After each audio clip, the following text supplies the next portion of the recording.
So what do you think happens when a person walks into the hospital? Well, it's kind of disarmingly simple.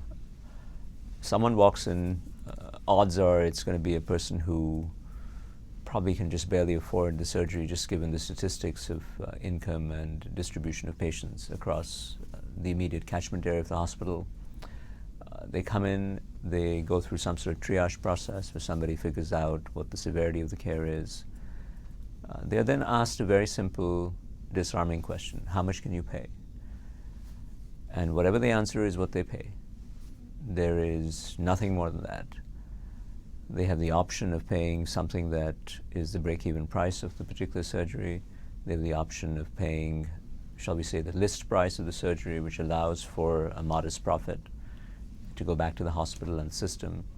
They have the option of paying what's called a Karuna Hriday package, which literally translates into compassionate heart package, which is below the break-even cost of the surgery, just with a view to contributing something, even if it isn't covering the cost of the surgery. And if they can't even pay that, they're offered the surgery for free, and they go into the system, and that's about it. Now, when I discuss this with my students, everybody says, how does that work? What about means testing? Aren't people lying? Aren't people dishonest? Won't people try to rip you off? And I have generally two responses. One, no. Actually, people generally don't really lie, and they don't try to rip you off. I really believe that. People step up and do whatever they can. I once asked Davey this, and I said, what do you think? He said, well, maybe people lie on average 10%, 20%. So if they can afford $3,000, they will pay you a little bit less than that. And as an entrepreneur, our responsibility is to build a system that's responsive to that ambient level of honesty or dishonesty. And I like that attitude, which is that's a constraint, and we have to optimize around it. And ultimately, our goal is to provide cardiac care at affordable prices to people and meet them on their terms so that they're cured. The rest of the time, if they want to lie, that's between them and their God. That's fine. That's not a problem that we're going to solve. We're going to solve the problem of delivering care. So they come in and they get treated for free. Now remember, a good 65% of the patients who come in do pay the break-even cost or more than the break-even cost. And the surplus that's created from them gets recycled into the system. That's part of the profit that allows a cross-subsidy from them to the poorer people. There are also, it must be said, a lot of small charities around that step up and say that we agree to treat this particular kind of patient or to subsidize the cost of particular kinds of patients who need care. There is also a fairly complicated, intricate, and very well-functioning accounting control system that operates on a daily basis. In other words, to keep it very simple, you want to manage cash balances to make sure that you always have a reservoir of cash to truly treat patients who are critically ill, who cannot afford to pay. So the general rule of thumb is that if you are critically ill, there's no time for triage, you just get treated right away, and we worry about everything else later. And if you're a kid and need to be treated, you come to the front of the line.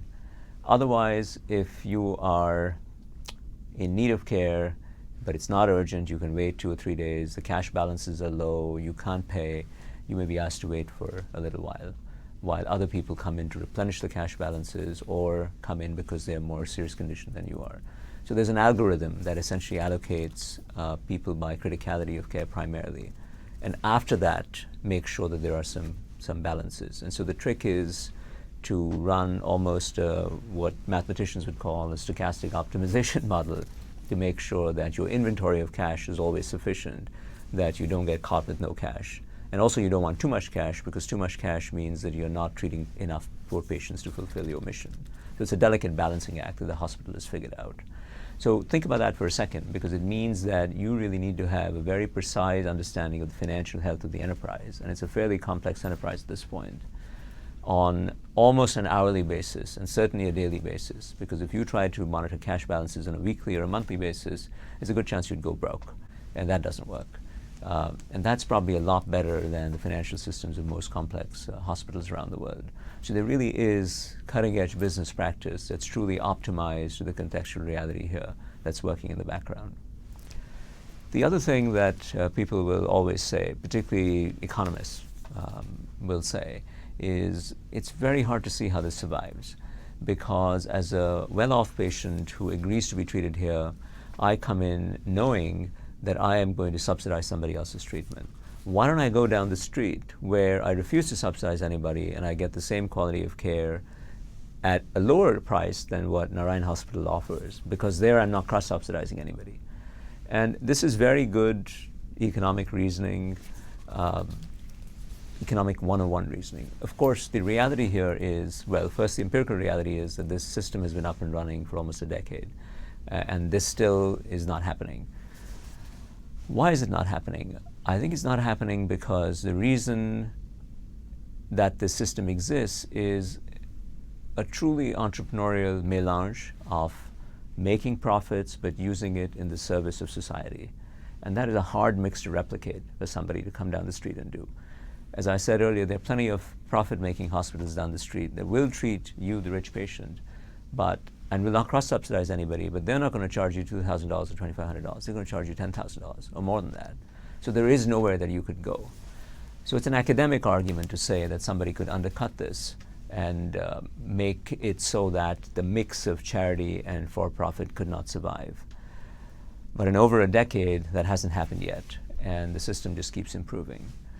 There's also another wrinkle that's probably worth mentioning, which is every poor patient who's coming in is, on the one hand, being subsidized by the system, but he or she is also contributing to the model in an admittedly infinitesimal way, but not inconsequential way, because they are contributing to the learning of the surgeon, they're contributing to the amortization of the fixed costs that I mentioned earlier. They're lowering the unit costs in a tiny, tiny way, and also improving the quality of care in a tiny way. So they are, in fact, genuinely bringing something back into the system.